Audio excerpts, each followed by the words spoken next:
क्या आपने कभी सोचा है कि सिर्फ 24 घंटे में आपकी पूरी जिंदगी बदल सकती है? नहीं, मैं कोई सपना नहीं दिखा रहा और न ही कोई जादू की बात कर रहा हूँ। मैं उस सच की बात कर रहा हूँ जिसे अगर आपने एक बार समझ लिया तो आपकी सोच, आपका नजरिया, आपके फैसले, सब कुछ बदल जाएगा। लेकिन इस सच को सुनने की हिम्मत हर किसी में नहीं होती, क्योंकि ये सच जितना सरल लगता है उतना ही गहरा और चुभने वाला है। और इसे समझने के लिए आपको इस कहानी के अंत तक रुकना होगा, क्योंकि अगर आप बीच में छोड़ देंगे तो आप वही इंसान रहेंगे जो अभी हैं, और अगर अंत तक सुना तो शायद आप खुद को पहचान भी न पाए। कहते हैं हजारों साल पहले एक आदमी था जिसने अपने महल, अपना परिवार, अपना राजपाट छोड़ दिया, सिर्फ एक सवाल का जवाब खोजने के लिए, क्यों हम दुखी हैं और कैसे दुख खत्म हो सकता है। वो आदमी बुद्ध कहलाया, और उसकी एक कहानी ऐसी है जो आज भी उतनी ही ताकतवर है जितनी तब थी। लेकिन इस कहानी का सबसे खास हिस्सा ये है कि ये आपके साथ अगले 24 घंटे में क्या करेगी, वो आप अभी सोच भी नहीं सकते। हो सकता है आप इसे सुनकर हंसें, हो सकता है आप रो पड़ें, हो सकता है आप चुपचाप सोच में डूब जाएं, लेकिन एक चीज पक्की है, आप बदल जाएंगे। इस वीडियो में मैं आपको वही कहानी सुनाने वाला हूँ, लेकिन ध्यान रहे, ये कहानी आपको मजबूर करेगी कि आप अपने डर, अपने गुस्से, अपनी आदतों, सबका सामना करें। और अगर आपने हिम्मत दिखाई तो आप देखेंगे कि जिंदगी की सबसे बड़ी लड़ाई बाहर की नहीं, अंदर की होती है। और जो इस अंदर की लड़ाई जीत लेता है उसे बाहर कोई नहीं हरा सकता। तो तैयार हो जाइए, अपनी आंखें, अपने कान और अपना दिल खोल लीजिए, क्योंकि अगले कुछ मिनट सिर्फ आपके नहीं हैं, ये आपके भविष्य के हैं। और अगर आपको इस सफर में थोड़ी भी रोशनी मिले तो याद रखिए, ये रोशनी अकेले रखने के लिए नहीं है, इसे बांटना है, जैसे मैं अभी आपके साथ बांट रहा हूँ। और अगर आपको लगता है कि ये कहानी किसी और की जिंदगी भी बदल सकती है तो इसे लाइक करें, शेयर करें, नीचे कमेंट में अपनी सोच लिखें, विजडम चैनल को सब्सक्राइब करें, क्योंकि यहाँ सिर्फ कहानियां नहीं, यहाँ जिंदगी बदलने वाली सच्चाइयां मिलती हैं। अब गहरी सांस लीजिए और इस सफर की शुरुआत करते हैं। सुनो, ये कहानी तुम्हारे भीतर कुछ तोड़ने और कुछ बनाने वाली है। शायद तुम इसे सुनकर हंसो, शायद रो, और हो सकता है तुम्हें लगे कि ये तो बस एक साधारण सी घटना है। लेकिन अगर तुम इसे दिल से सुनो तो ये अगले 24 घंटे में तुम्हारी सोच, तुम्हारा नजरिया, यहाँ तक कि तुम्हारी सांस लेने का तरीका भी बदल सकती है। बहुत साल पहले मगध के एक छोटे से गांव में, जहाँ खेतों की मिट्टी में अभी भी रात की ठंडी नमी थी और हवा में चिड़ियों की पहली आवाज तैर रही थी, वहाँ एक नौजवान अपने मन के तूफान में उलझा हुआ पगडंडी पर चल रहा था। उसका नाम देव था। देव के पास सब कुछ था जो एक सामान्य इंसान चाहता है, खेत, धन, घर, लोग जो उसका आदर करते थे। लेकिन फिर भी उसके भीतर एक खालीपन था, जैसे कोई अंधेरा कोना जहां से एक अनकहा दुख हर वक्त रिश्ता रहता था। उसने बहुत कुछ आजमाया, त्योहारों में नाचा, शराब पी, दोस्तों के साथ हंसा, यहाँ तक कि दूर के शहर में जाकर व्यापार किया। लेकिन हर बार कुछ दिनों के बाद वही खालीपन लौट आता। एक सुबह वह नदी के किनारे खड़ा सोच रहा था कि आखिर उसकी जिंदगी में ऐसा क्या है जो उसे चैन नहीं लेने देता। तभी गांव में खबर फैली, आज बुद्ध इस रास्ते से गुजरेंगे। लोग खेत खलिहान छोड़कर रास्ते के किनारे इकट्ठा होने लगे, बच्चे पेड़ों पर चढ़ गए और औरतें थाल में फूल लेकर खड़ी हो गईं। देव ने पहले सोचा कि इसमें उसका क्या, लेकिन फिर एक अजीब सा खिंचाव महसूस हुआ, जैसे कोई भीतर से कह रहा हो, जा देख। वह भीड़ के पास पहुंचा। दूर से कुछ भिक्षु नंगे पांव, साधारण वस्त्र पहने धीमे धीमे चल रहे थे, और उनके बीच में एक व्यक्ति था जिसके चेहरे पर इतनी गहरी शांति थी कि लगता था आसपास का सारा शोर उसी में घुल गया है। वह बुद्ध थे। देव ने बस एक नजर डाली और उसे लगा कि ये नजर उसके भीतर तक उतर गई, जैसे उसके सारे राज खोल कर देख लिए हों। बुद्ध चलते चलते जब देव के सामने से गुजरे तो एक पल के लिए उनकी आंखें मिली। समय थम गया, देव का दिल तेज धड़कने लगा। बिना कुछ कहे बुद्ध ने हल्का सा सिर हिलाया और आगे बढ़ गए। देव के पांव खुद ब खुद उनके पीछे चल पड़े। कोई उसे रोक नहीं रहा था।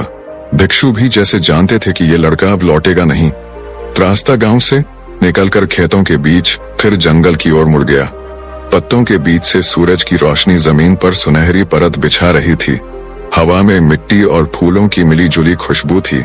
देव के मन में सवाल थे, ये कहाँ ले जा रहे हैं, ये मुझे कुछ कह क्यों नहीं रहे। लेकिन उसने खुद को रोका। उसने महसूस किया कि बुद्ध के आसपास एक अजीब सी ऊर्जा है, जैसे सब कुछ शांत हो गया हो। जंगल गहरा होता गया, पक्षियों की आवाज धीमी पड़ने लगी और सिर्फ पैरों के नीचे सूखे पत्तों की चरमराहट रह गई।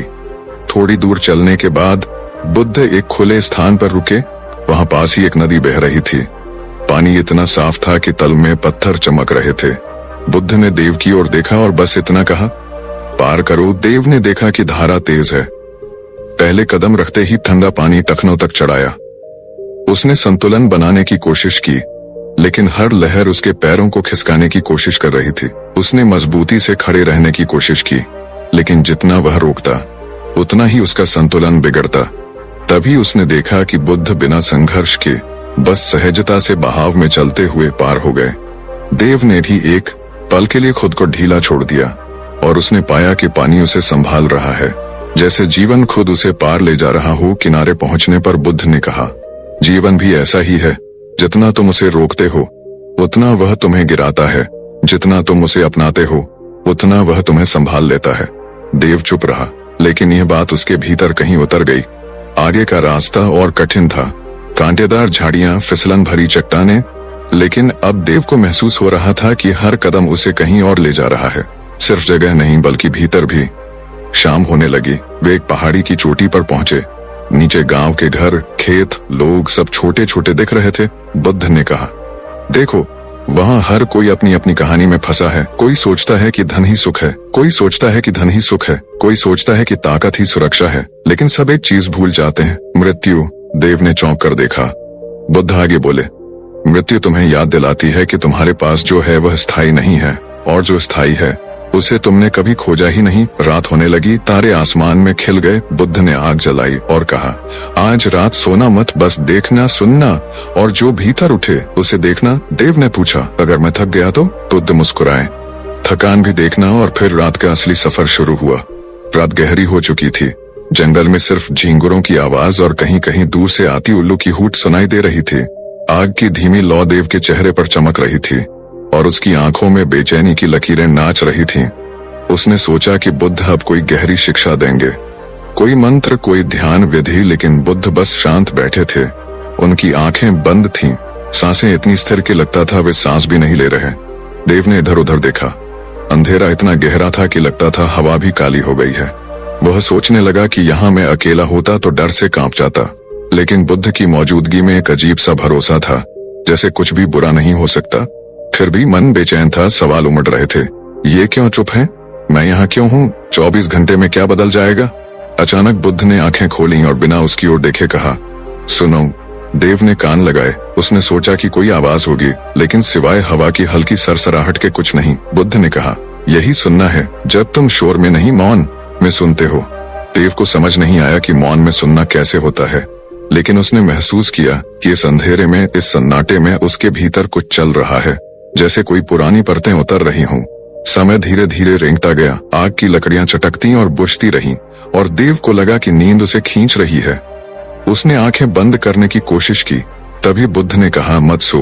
देव ने कहा, लेकिन मैं बहुत थक गया हूँ। बुद्ध ने धीमे स्वर में कहा, थकान को देखो, उससे भागो मत।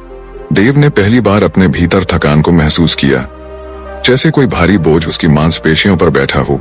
लेकिन उसी के साथ उसने महसूस किया कि ये थकान स्थायी नहीं, जैसे लहर आकर लौट जाती है। आधी रात बीत चुकी थी।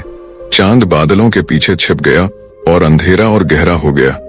तभी बुद्ध ने कहा, आंखें बंद करो और देखो। देव ने सोचा, अंधेरे में देखना, लेकिन उसने वैसा ही किया। शुरुआत में बस काला रंग दिखा, लेकिन कुछ देर बाद उसे लगा कि भीतर कई तस्वीरें हैं। बचपन की, माँ के हाथ से खिलाए खाने की, पिता की डांट की, दोस्तों के साथ हंसी की। लेकिन फिर वो तस्वीरें बदलने लगीं। एक एक करके दर्द भरे पल सामने आने लगे। वो दिन जब उसने किसी अपने को खोया था, वो रात जब उसने खुद से नफरत की थी, वो समय जब उसने झूठ बोला था, धोखा दिया था, और उन पलों के साथ जो भावनाएं थीं, वो जैसे ताजा हो उठी। देव का गला भराया, आंखों से आंसू बहने लगे। उसने सोचा बुद्ध शायद कुछ कहेंगे, लेकिन वे बस बैठे थे, जैसे जानते हों कि ये जरूरी है। देव ने महसूस किया कि ये दर्द, ये यादें, ये पछतावे सब उसके भीतर जगह घेरे हुए हैं, और जब तक ये भरे रहेंगे कुछ नया उसमें नहीं आ सकता। तभी उसे दिन में कही बुद्ध की बात याद आई, तुम्हारे भीतर अभी जगह नहीं है। और अचानक उसे लगा कि ये जगह बनाने की शुरुआत है। घंटों तक वो बैठा रहा, अपने भीतर की परतों को देखते हुए, कभी हंसते हुए, कभी हंसते हुए, कभी रोते हुए, कभी बस खालीपन में डूबते हुए भोर से पहले।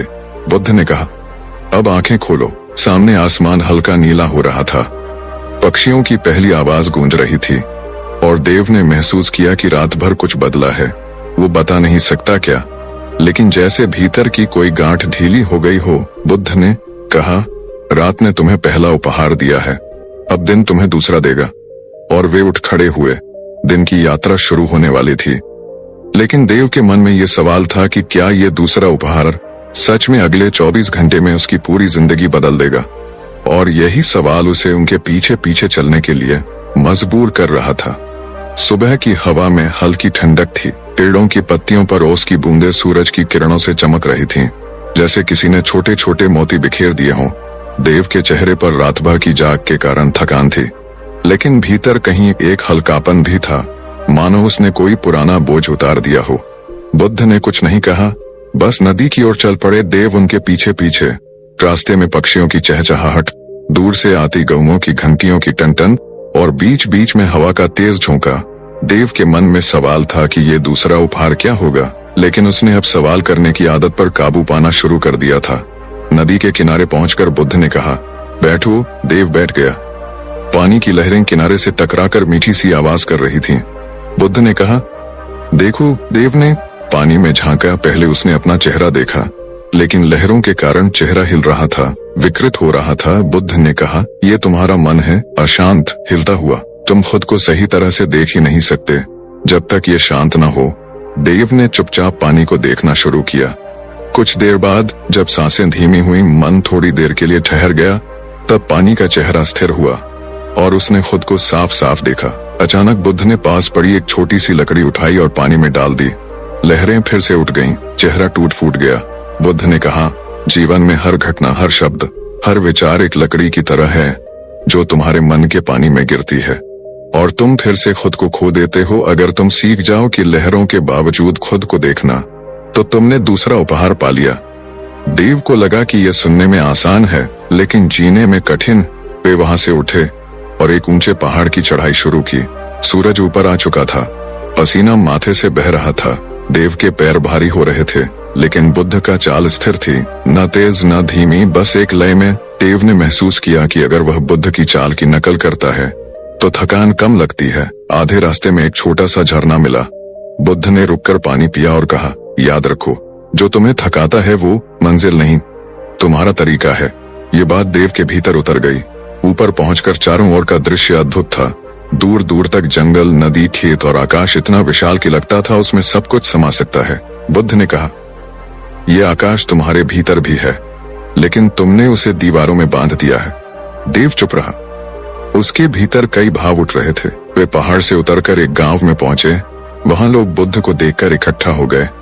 एक महिला अपने बीमार बेटे को लेकर आई और रोते हुए बोली, गुरुजी, इसे ठीक कर दीजिए। बुद्ध ने उसका माथा छुआ, कुछ पल मौन रहे और कहा, दवा दो, आराम दो और प्रेम दो। महिला ने कहा, बस इतना। बुद्ध मुस्कुराए, बस इतना ही, लेकिन प्रेम सच्चा होना चाहिए। देव को यह देखकर अजीब लगा। उसने सोचा बुद्ध के पास चमत्कार करने की शक्ति होगी, लेकिन उन्होंने साधारण उपाय बताया।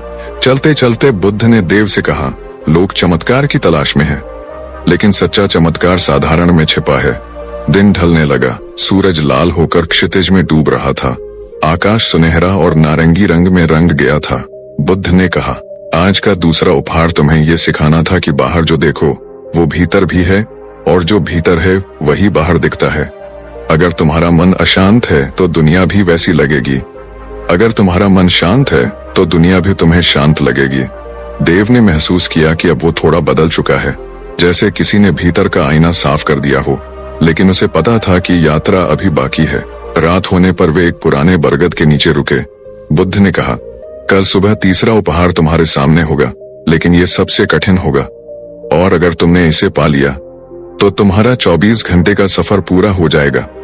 देव के भीतर उत्सुकता और डर दोनों बढ़ गए। उसने सोचा कि क्या सच में अगला दिन उसकी जिंदगी को हमेशा के लिए बदल देगा, और इसी सोच के साथ उसकी आंखें नींद में डूब गईं। सुबह की पहली किरण बरगद की पत्तियों से छनकर देव के चेहरे पर पड़ी। उसने आंखें खोलीं तो बुद्ध पहले से जागे बैठे थे।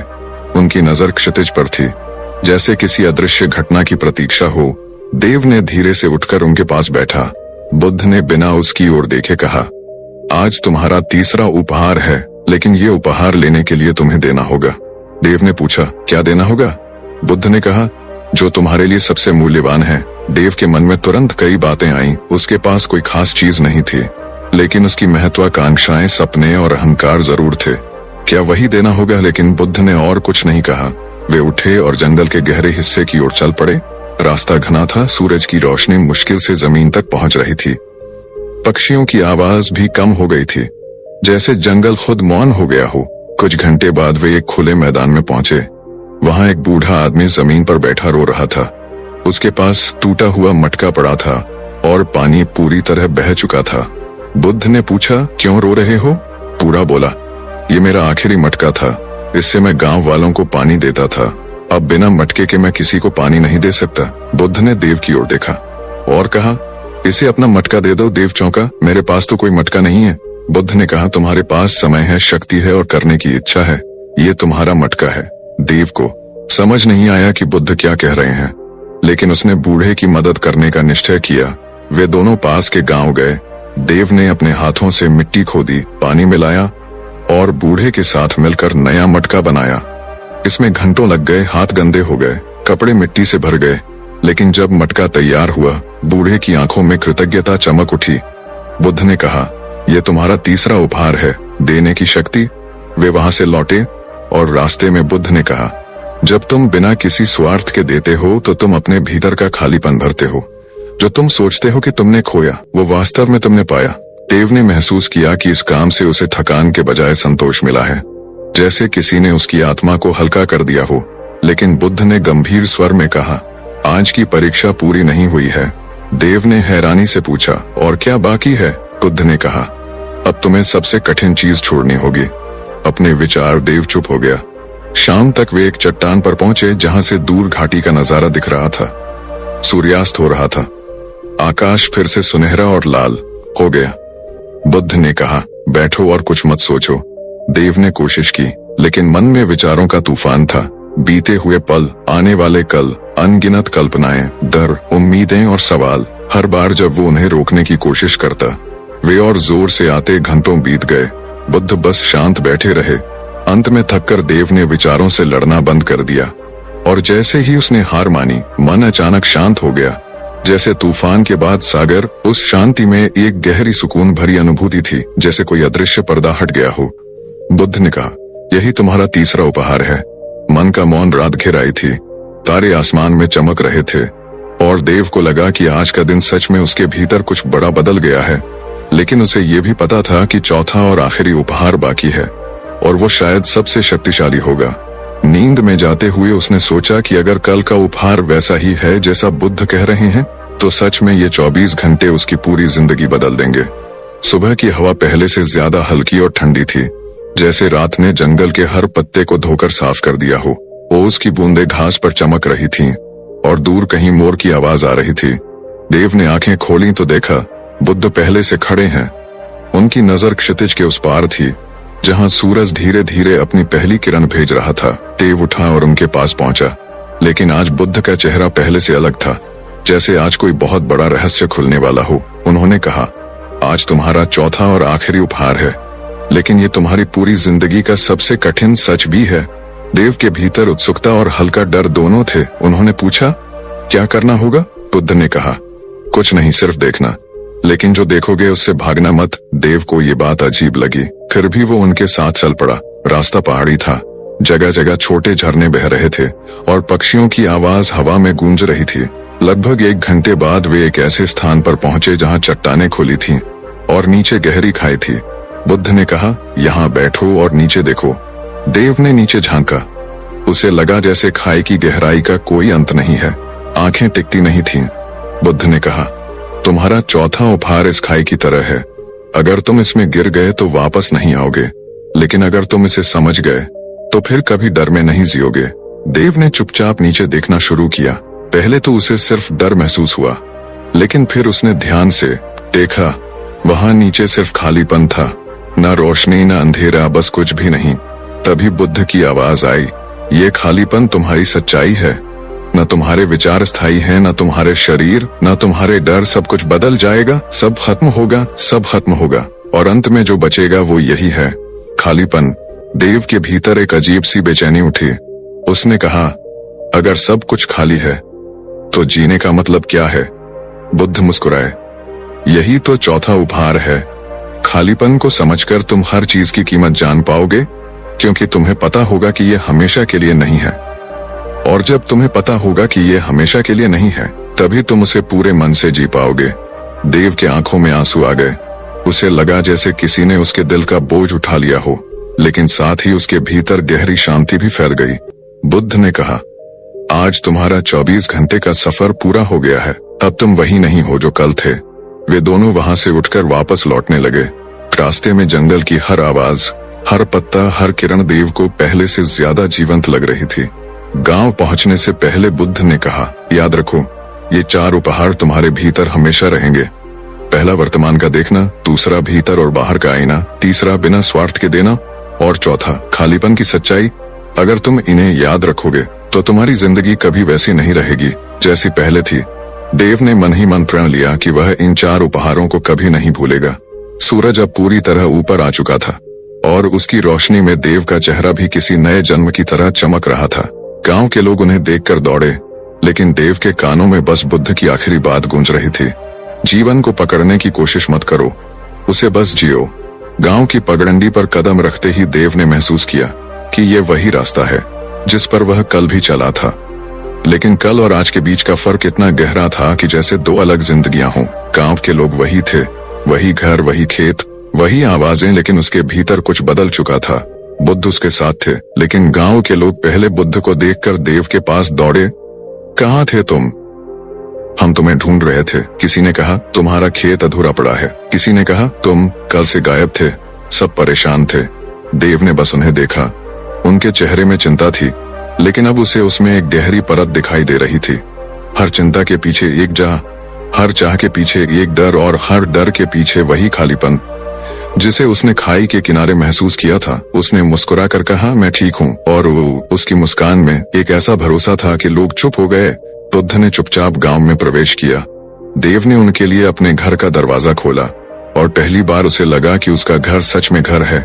बुद्ध ने बैठकर पानी पिया और देव से कहा, अब तुम्हारा 24 घंटे का सफर पूरा हो गया है, लेकिन असली यात्रा अब शुरू होगी। देव ने पूछा, क्यों? बुद्ध ने कहा, क्योंकि तुम्हारे भीतर जो बदला है उसे अब तुम्हें अपने आसपास की दुनिया में जीना होगा, और यही सबसे कठिन है। देव को ये बात भीतर तक लगी। अगले ही दिन से उसने बदलाव करना शुरू किया। सुबह जब सूरज उगता तो वह खेत में जाता, लेकिन पहले की तरह बस फसल काटने की सोच नहीं करता। अब वह देखता कि हर पौधा, हर मिट्टी का कण एक कहानी है, जैसे वे भी जीवित हैं। वह गांव के बच्चों को इकट्ठा करता, उन्हें पानी के किनारे बैठाकर बताता कि कैसे वर्तमान में जीना है, कैसे अपने विचारों को देखना है, कैसे बिना स्वार्थ के देना है, और कैसे खालीपन को समझना है। शुरू में लोग उसे अजीब समझते, कुछ हंसते, कुछ कहते, ये बुद्ध के पास जाकर पागल हो गया है। लेकिन धीरे धीरे कुछ लोग उसके पास आने लगे, खासकर वे जो परेशान थे, जिनके जीवन में बोझ था। एक दिन एक औरत आई, उसका बच्चा बीमार था और वो रो रही थी। देव ने उसे बैठाया और कहा, दर्द को मत भागाओ, उसे देखो।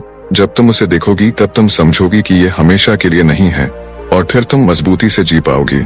औरत ने उसकी बात मानी और अगले ही दिन वो उसके पास आई। उसकी आंखों में आंसू थे, लेकिन चेहरे पर सुकून था। देव ने महसूस किया कि बुद्ध का दिया तीसरा उपहार, बिना स्वार्थ के देना, अब सच में उसके जीवन का हिस्सा बन रहा है। समय बीतने के साथ गांव में एक हल्का बदलाव आने लगा। लोग एक दूसरे को सुनने लगे, छोटे छोटे झगड़े खत्म होने लगे। खेतों में काम करते समय लोग हंसते हुए बातें करते। लेकिन इस बदलाव के बीच एक दिन खबर आई कि पास के गांव में भारी सूखा पड़ गया है। वहां के लोग भूख से परेशान हैं। गांव के कुछ लोग बोले, हमारे पास भी ज्यादा नहीं है, हम कैसे दें? देव चुप रहा, फिर बोला, हमारे पास जो है उसका कुछ हिस्सा देकर हम खाली नहीं होंगे, बल्कि भर जाएंगे। और उसने सबसे पहले अपना अनाज का हिस्सा दिया। धीरे धीरे गांव के बाकी लोग भी जुड़ गए और वो मदद लेकर पास के गांव गए। वहां के लोगों ने कृतज्ञता से उनका स्वागत किया। लौटते समय बुद्ध ने देव से कहा, याद रखो, देना कभी तुम्हें गरीब नहीं बनाता। उस रात देव ने महसूस किया कि 24 घंटे में मिला ज्ञान अब उसकी सांसों में घुल चुका है। और शायद ये ज्ञान सिर्फ उसके लिए नहीं बल्कि पूरे गांव के लिए था। चांदनी में बैठे उसने सोचा, अगर 24 घंटे में ये हो सकता है तो बाकी जिंदगी में क्या नहीं हो सकता। दिन धीरे धीरे बदल रहे थे। गांव में हल्की हल्की शांति फैल रही थी, लेकिन हर बदलाव की तरह इसके भी विरोधी थे। कुछ लोग देव के बारे में कहते, ये बहुत बड़ा ज्ञानी बन गया है, लेकिन खेती का क्या होगा।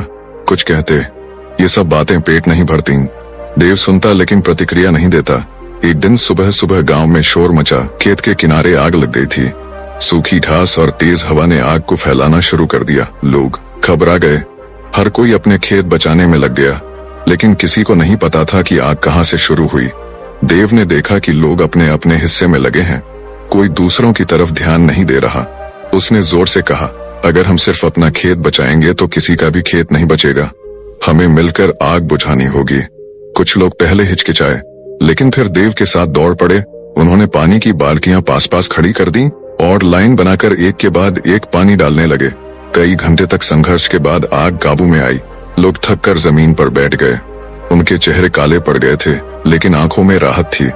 तभी एक बूढ़ा आदमी बोला, आज अगर हम सब साथ न होते तो गांव जल गया होता। देव ने मुस्कुराकर कहा, ये वही है जो बुद्ध ने सिखाया था, बिना स्वार्थ के देना और साथ मिलकर जीना। लेकिन उसकी नजर में एक सवाल था, ये आग आई कहां से। कुछ बच्चों ने बताया कि उन्होंने एक आदमी को सूखी घास में अंगारा फेंकते देखा था। देव ने तुरंत समझा कि बदलाव को हर कोई स्वीकार नहीं करता। बुद्ध उसके पास आए और बोले, यह तुम्हारी अगली परीक्षा थी। जब ज्ञान फैलता है तो अंधेरा और भी जोर से हमला करता है, लेकिन अगर तुम शांत रहो तो अंधेरा खुद हार जाएगा। उस रात देव आग की रोशनी में बैठे सोच रहा था कि 24 घंटे में मिला ज्ञान अब उसके लिए जिम्मेदारी बन गया है। अगले दिन उसने गांव में बैठक बुलाई।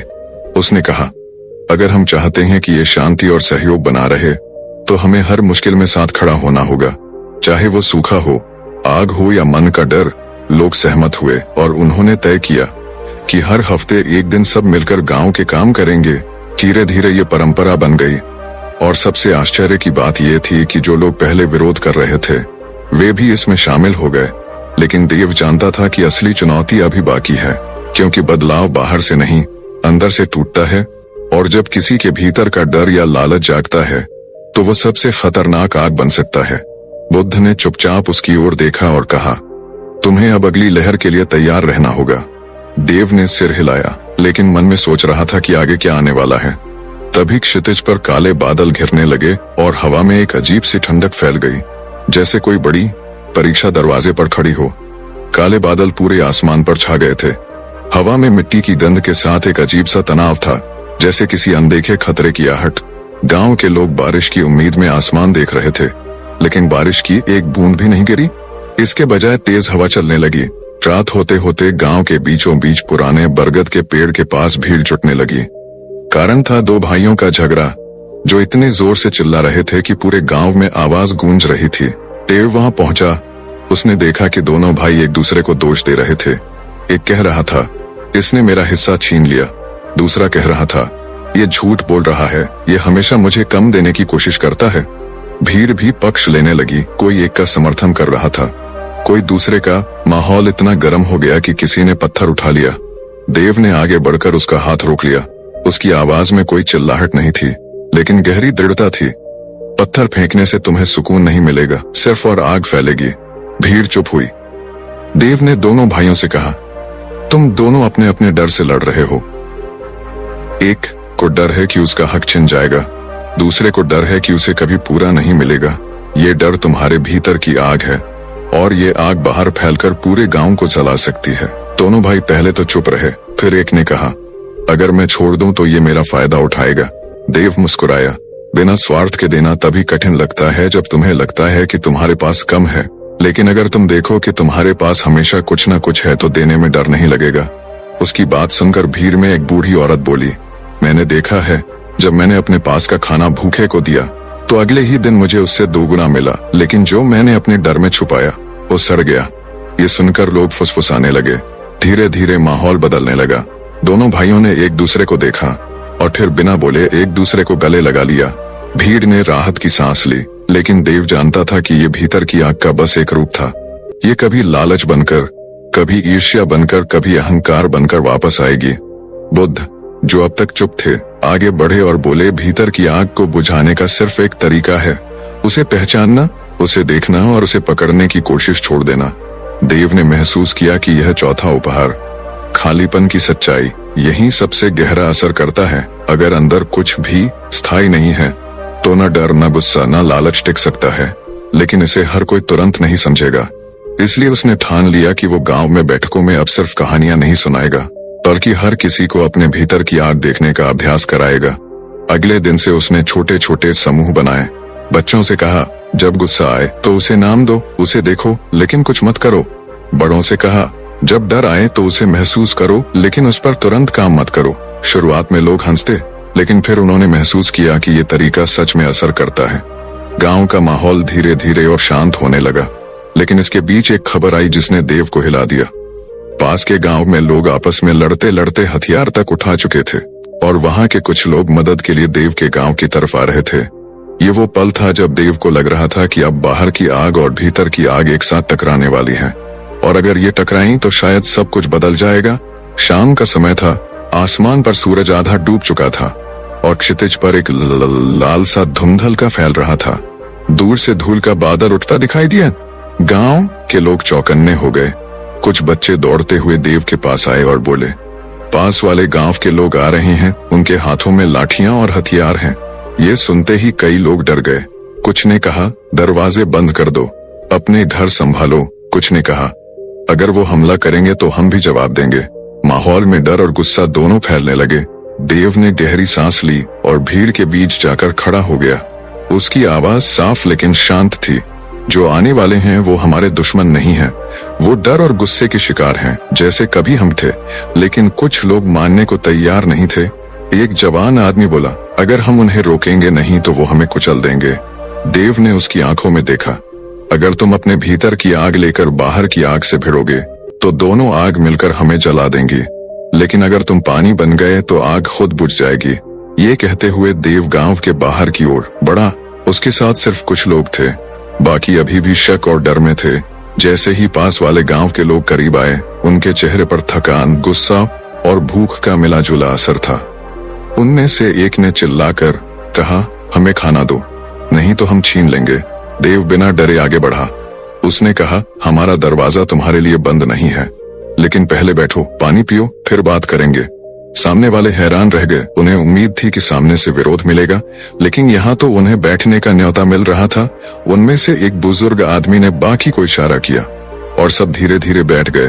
देव ने गांव के बच्चों से कहा, पानी और थोड़ा अनाज लाओ। बच्चों ने बिना डरे सबके सामने कटोरियां रखीं। कुछ देर तक सिर्फ खाने पीने की आवाज थी। फिर देव ने कहा, हम जानते हैं कि तुम पर सूखा पड़ा है और तुम परेशान हो, लेकिन अगर हम लड़ेंगे तो दोनों गांव तबाह हो जाएंगे। अगर हम साथ आएं तो दोनों गांव बच सकते हैं। सामने वाले कुछ देर चुप रहे।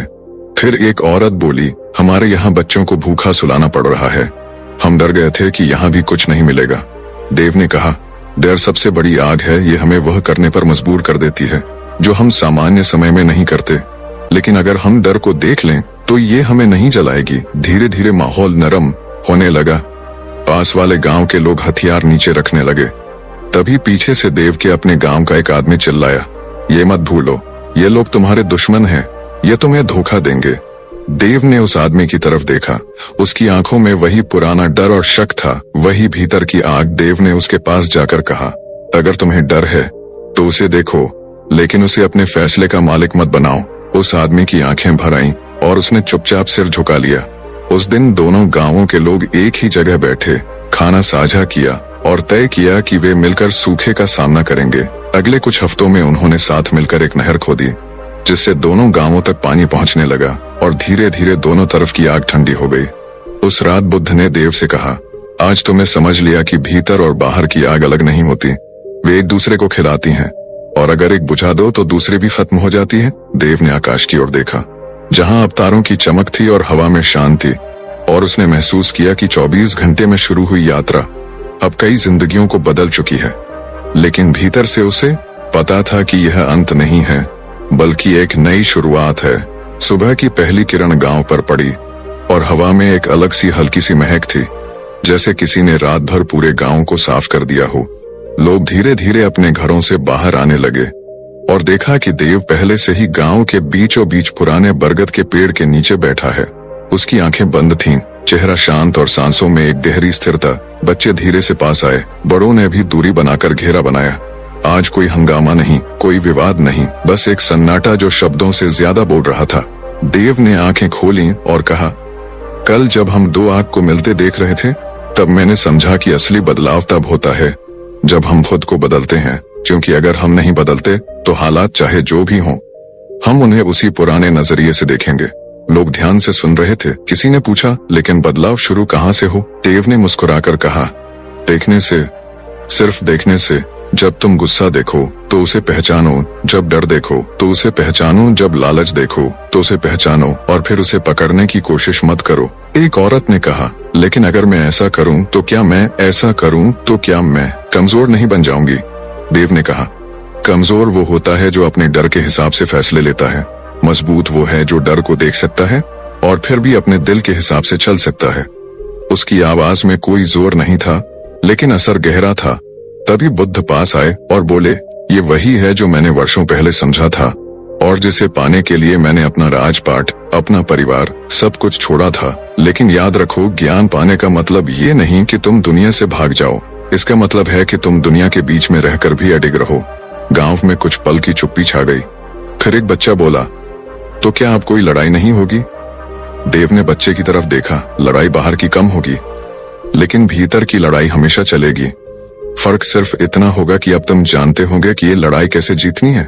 ये सुनकर लोग धीरे धीरे उठने लगे, लेकिन आज उनके कदम हल्के थे, जैसे कंधों से कोई पुराना बोझ उतर गया हो। उस दिन से गांव में एक नई परंपरा शुरू हुई। हर सुबह बरगद के नीचे आधा घंटा सब चुपचाप बैठते, अपने भीतर को देखते और फिर दिन की शुरुआत करते। कुछ महीनों में ये बात आसपास के गांवों तक फैल गई। लोग दूर दूर से आने लगे और हर कोई साधारण सी प्रैक्टिस से अपने जीवन में बदलाव महसूस करने लगा। देव जानता था कि उसकी यात्रा का असली मकसद ये था कि ये ज्ञान सिर्फ उसके पास न रहे, बल्कि हर किसी तक पहुंचे। और धीरे धीरे ये 24 घंटे में मिला उपहार पूरे इलाके में फैल गया। बुद्ध ने एक दिन जाते जाते देव से कहा, अब तुम वो बन गए हो जिसकी इस गांव को जरूरत थी, लेकिन याद रखो, ये यात्रा कभी खत्म नहीं होती। देव ने सिर झुकाया और फिर आकाश की ओर देखा, जहां सूरज अब पूरी तरह निकल आया था। उसकी किरणें न सिर्फ धरती को बल्कि हर दिल को छू रही थीं। और इसी के साथ वो एक कहानी जो 24 घंटे में एक साधारण किसान को बदल गई थी, अब सैकड़ों लोगों की जिंदगी बदलने लगी। और शायद आने वाली पीढ़ियां भी इसे सुनकर अपने भीतर की आग को पहचान कर उसे बुझा सकें। तो अब आपने ये कहानी सुन ली। आपने हर शब्द अपने कानों से, हर भाव अपने दिल से महसूस किया। और अब सवाल ये है कि क्या आप वही हैं जो इस वीडियो को शुरू करते समय थे, या आप बदल चुके हैं? शायद आपको अभी लगे कि सब कुछ पहले जैसा ही है, लेकिन अगले कुछ घंटों में, अगली सुबह या किसी कठिन पल में आपको अचानक एहसास होगा कि आपके भीतर कुछ नया जन्म ले चुका है। वो नया नजरिया जो हर स्थिति में आपको देखने देगा कि असली लड़ाई बाहर नहीं, भीतर है। आपने देखा कि कैसे बुद्ध की एक साधारण सी लगने वाली सीख इंसान की पूरी जिंदगी बदल सकती है।